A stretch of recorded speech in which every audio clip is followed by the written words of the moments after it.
I have a new video for you guys because Tony and Ondreaz Lopez need to be held accountable for what they have done. They have used their platform to prey on young girls, and this has now resulted in legal action. So let's talk about it. If you guys don't know who Ondreaz or Tony Lopez are, then you are one of the lucky ones. They built their following off of TikTok, where each of them have 22 million followers. But that's not the only thing they have in common, because they both have committed the same type of crimes. Currently, Ondreaz is getting a ton of backlash for what he has done. People are starting to realize that he is just as bad as his brother. But in today's video, I want to talk about both of them because they are both extremely dangerous and they should not be allowed on social media. They need to be deplatformed. The reason why is because they have used their power and their status to commit terrible crimes, and now there are multiple survivors and victims out here because of what they have done. It's extremely selfish and they need to be held accountable. So I'm going to go over both of the brothers today and why they should be removed from TikTok and all social media. They're just like Dan Schneider and Doug Hutchison and all the other creeps in Hollywood. So back in 2018 in Las Vegas, where he grew up, he had an interaction with a 17-year-old. At the time, he was 21, and it wasn't just one interaction, but two, that left this person feeling really terrible and extremely violated. In June of last year, this person spoke out on Twitter and shared their experiences. A few articles were written and some people talked about it, but really, Ondreaz got off the hook because he released a statement sharing his experiences, and he pretty much claimed that he believed that their interactions were consensual. Lucky for him, the age of consent in Las Vegas is 16, and because that individual was 17 at the time and he was 21, I don't think he violated any rules. The individual did respond to Ondreaz's explanation and pretty much claimed that he twisted up the words and made his own story. In my opinion, it sounds like Ondreaz wrote a nice Tony Lopez excuse for what he had done and moved along, because these brothers don't like to take accountability. I mean, they're still posting on social media, and if you look at Ondreaz's latest TikTok, you can see both brothers and the comments are going off. One person wrote, "I take back everything I said about you being the better brother." And then you have a bunch of disappointed fans because people don't enjoy this. We don't want to have creepers out here, and especially like popular ones. Like, he has a bunch of followers on that platform and a ton of influence, and do you want this type of monster to have that influence? Speaking of monster, let's talk about the current news that has gotten Ondreaz in major trouble, because pretty much his victim has come forward and spoken about her experience on a secret TikTok account where she shared a clip proving that Ondreaz did some foul things with her. We'll get into details in a second. But this 14-year-old TikToker created a ghost TikTok account, and she posted a TikTok captioned, "Ondreaz Lopez is just as guilty as his brother Tony Lopez." Which, again, I guess it runs in the family. Like, that's so crazy to think that both of them are creeps, and it makes me think about my psychology background. I'm like, maybe they like had something happen in their childhood, like both of them. Like, what is the likelihood of that? The TikTok also included a note that reads, "People on my main account keep asking what happened with Ondreaz, but here it is." Okay, so I took this little clip from Spillplug, so thank you, Spillplug, but it's pretty much everywhere, and let's go ahead and listen to what they have to say. So like I said, the 14-year-old TikToker created this fake TikTok account to release this video, and pretty much her mother is speaking to Ondreaz on the phone about what went down, and it is intense. Keep in mind, whatever happened between Ondreaz and this young girl, this 14-year-old girl, keep in mind he's 23, happened in May of 2020. 14. And you are how old? 23. Yeah. You know what can happen to you? I do. You can end up in jail. I do realize that. We need to talk in person. And I'll bring my daughter with me. She's like, "We need to talk in person, and I'm bringing my daughter with me." Like, who? This is getting intense. Okay. And my sister. And her sister. Okay. I'm totally okay with that. When can we meet? Whenever is possible.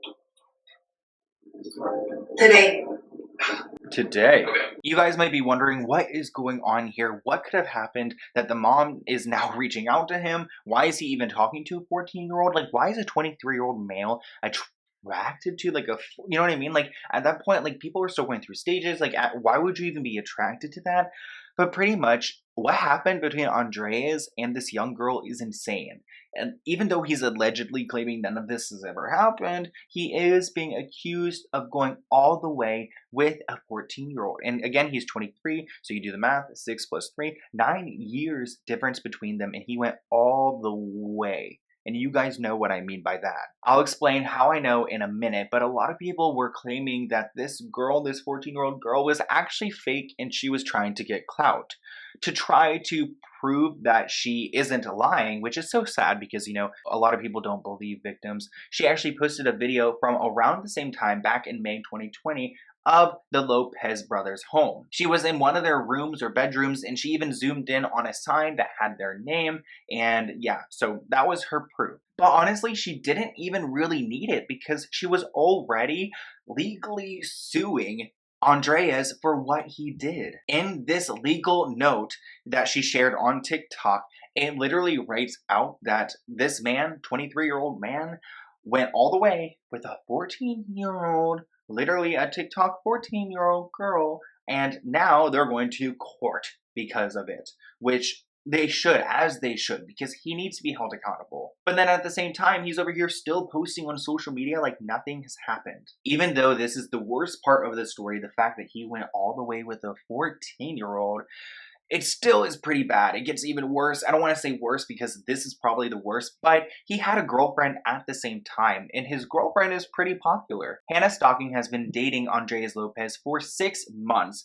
and when the news broke, she was crying on her Instagram story. She unfollowed him on social media, and everyone is assuming that they had broken up. So not only did he do this awful thing to a young girl, but he also cheated on his girlfriend with that young girl. And it makes me think that he probably not only cheated on her once, but probably has talked to a ton of people online. And that's why they need to be deplatformed, because they will continue this. This is a cycle. This is something like psychologically wrong that they need to get treated before they're allowed to go and just message whoever they want to again.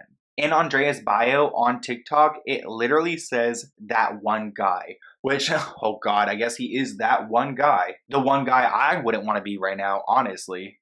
Here's one more TikTok that I want to show you guys. This is from a man named Noah on TikTok, and he has actually been calling out the Lopez brothers for some time. And he actually claims that there are more people to come forward in the future. Probably seen this video.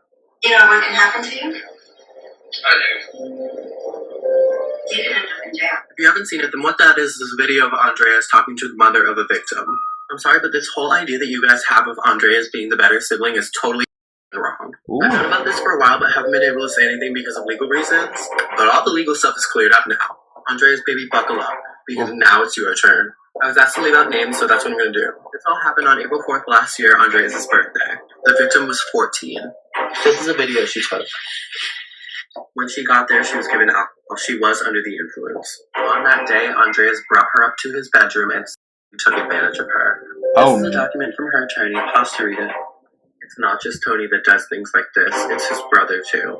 This whole situation with the both of them runs a lot deeper than anybody thinks. And there is no doubt in my mind that there are more victims that they've put through this. Wow, yeah, I definitely think that there are probably more victims too. And to hear some of the details on what happened, literally that she was like drinking and like she's young and then brought up to the bedroom, like that is not okay at all, and it's gross behavior. That's why these people need to be deplatformed, along with Tony Lopez. This guy Tony is just as bad, and he was called out and pressured a little earlier on than Ondreaz, but he is just as bad. And again, we talked about that one accusation that came up June 2020. We need to like bring that energy next time that someone is accused, because it went from June until now where Ondreaz is finally being held accountable for what he has been doing for some time. Imagine the damage he could have done during that time where he's just been chilling, messaging whoever he wants.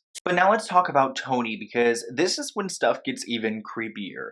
So pretty much Tony has been called out earlier on than Ondreaz, and people released receipts online of him talking to a bunch of 15-year-old girls. Not just one, but like a ton. And a lot of unflattering pictures were shared. Like this one where he said, "Show me your," you know what I mean, to a minor. Like, ew, why does he even want to see that? And he's all like smiling at it. There are also a ton of messages like these where he is supposedly communicating with young kids there too, and obviously that's not okay to be like DMing and Instagramming and Snapchatting all these young people, especially as like a 23-year-old, a grown man. But Tony was getting some heat for the weird snaps and the messages, and he actually ended up apologizing pretty early on, similar to his brother, where he was pretty much writing off the situation. But the difference between these two was that he kind of confirmed what went down.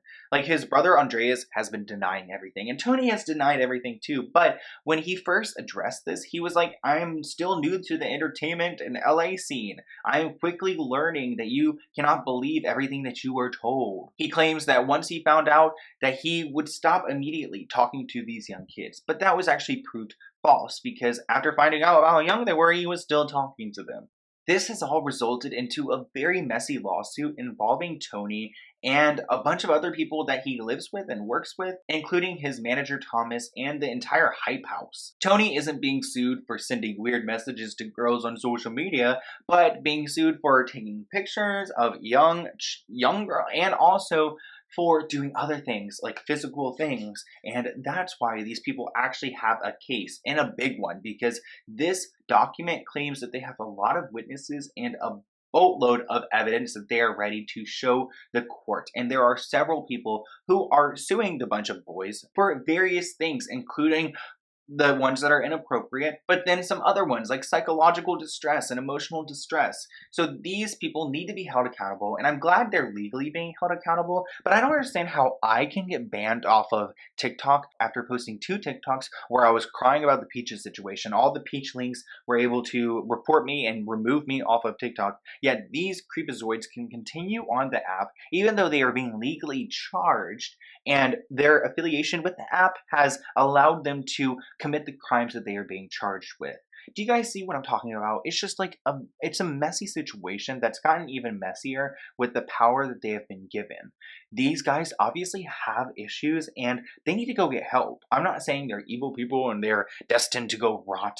I mean, everyone deserves a chance to get help and to fix themselves, and it's kind of weird that both of them have these issues. So I kind of think that they had something in their past, in their childhood, that like happened to them and has left them like in this way, like, you know, acting this way, behaving this way. So I do feel bad for them, but my hearts go out to those victims, and those victims who haven't spoken out yet and who are scared to. We need to make it a safe space online for victims to speak up and share their stories, because there are so many powerful people in Hollywood. Trust me, I talk to them because they have interacted with Dan Schneider and other creepazoids in Hollywood, and people are scared to speak out, but we need to create an environment online where these victims will be supported, and that we will hold these people of power, the top 1% and the people controlling the media and social media and the Hollywood industry, accountable, and we need to stop the corruption. I think a good first step would be to deplatform these kids and remove their power so they don't use this power to take advantage of any more minors.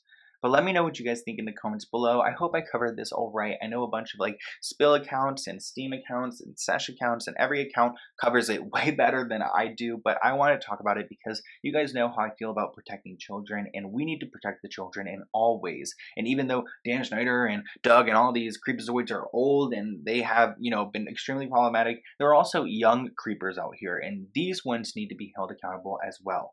So I will see you guys in a new video soon. Comment below, and I'll talk to you guys later. Bye, guys.